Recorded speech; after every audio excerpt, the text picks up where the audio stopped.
Welcome back, I'm Archie from Jesus Bible Stories. I'll be reading for you in this one today, as we journey back in time to the three kings of the Nativity, Melchior, Caspar, and Balthazar. Let's begin with Melchior. Melchior, the Elder King of the Eastern Sands. Tradition says Melchior came from Arabia, though some place him in Persia. Ancient geography even gives us a bridge between the two, Arabia Felix, the rich land known today as Yemen and Oman. This region was famous for wisdom, trade, and incense trees that produced the finest gold, frankincense, and myrrh. He came from an old noble lineage and ruled a prosperous trading kingdom. He was a scholar king, trained in astronomy, history, and prophecy. He studied the heavens nightly from the rooftop of his palace. He owned fragments of Hebrew writings and old prophecies preserved from the days of Daniel. Melchior waited years for the sign he believed would appear.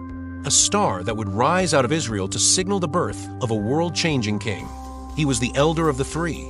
Tall, dignified, white hair, long beard, and a calm, thoughtful face. He wore robes of white or gold and moved with patient wisdom. When the star appeared, it came during one of his nightly studies. A new light shone in the sky, bright and pure. He immediately recognized the prophecy. His heart stirred, and he ordered a royal caravan to be assembled. Servants, guards, desert supplies, astronomers, and his gift, gold. Gold for the King of Kings. A treasure of purity and honor given only to royalty. This was the beginning of Melchior's journey. Caspar, the young king of distant lands. The second traveler was Caspar, the youngest of the three. Tradition places his home in India, though some say Sheba or Tarsus. Wherever his exact origin, he ruled a vibrant kingdom filled with rich spices, river cities, and ancient temples. Caspar was known for his lively spirit and youthful energy. Unlike Melchior, he was beardless, often described with a ruddy or olive complexion and bright, eager eyes. He stood of medium height, quick in step and speech, and always curious about the world. He also studied the heavens, though with a sense of wonder rather than age-worn experience. When the star appeared in the night sky, Caspar felt it as a call in his heart. Something holy had entered the world, and he wanted to witness it. His gift was frankincense, a sweet-smelling resin used in temple worship. Frankincense symbolized prayer rising to heaven. It declared that the child born under the star was not only a king, but divine. Caspar's royal animal was the elephant, a symbol of wisdom, strength, and dignity in his homeland. He loaded his supplies, his scholars, and his guards, and began the long journey west. Balthazar, the noble king of the dark sands. The third traveler was Balthazar, a ruler from the lands of Ethiopia or southern Arabia, depending on the tradition. His kingdom held powerful trade routes, dark desert mountains, and deep spiritual heritage. He was often described as the strongest of the three, dark-skinned, tallest among them, with a full beard and a presence that commanded respect. He favored deep red or earth-toned robes, colors that reflected the desert and the mountains of his homeland. Balthazar studied healing rituals and the mysteries of life and death. He understood the value of rare medicines and sacred oils.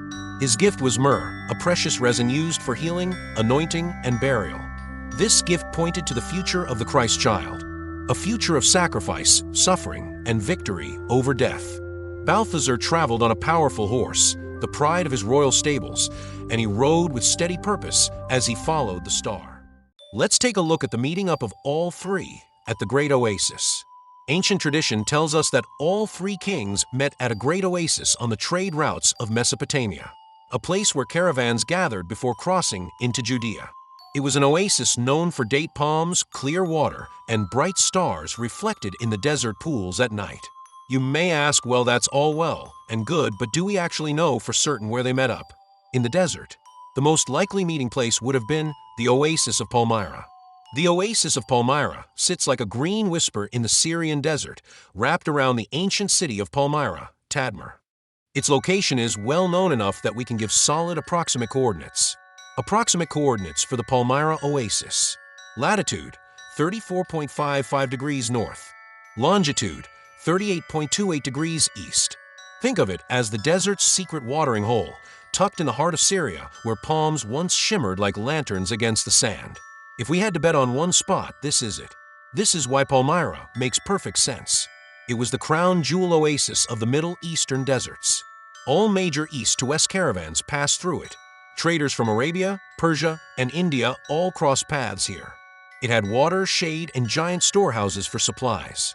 It was known for hosting kings, scholars, and wealthy caravans. But does it in fact meet geographical logic? So if Melchior came from Arabia, Caspar from India, northwest India, or the Indus region, Balthazar from Ethiopia/Arabia, their paths would converge naturally at Palmyra before turning southwest toward Judea. And more importantly, ancient writings back it up. Early Syriac traditions describe the Magi traveling through a great oasis city in the desert, rich with palm trees and wide courtyards. The description fits Palmyra like a glove. Melchior arrived first. Caspar's elephant approached next, its bells chiming softly. Balthazar's horse thundered, and soon after, guided by the same shining light. Each king told the others what he had seen in the sky. Each had read the ancient prophecies. Each carried a gift meant for a newborn king. They realized that none of this was coincidence.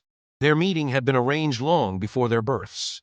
And so they joined their caravans into one great company.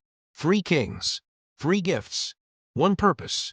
They traveled together under the brilliant star until it led them to Bethlehem.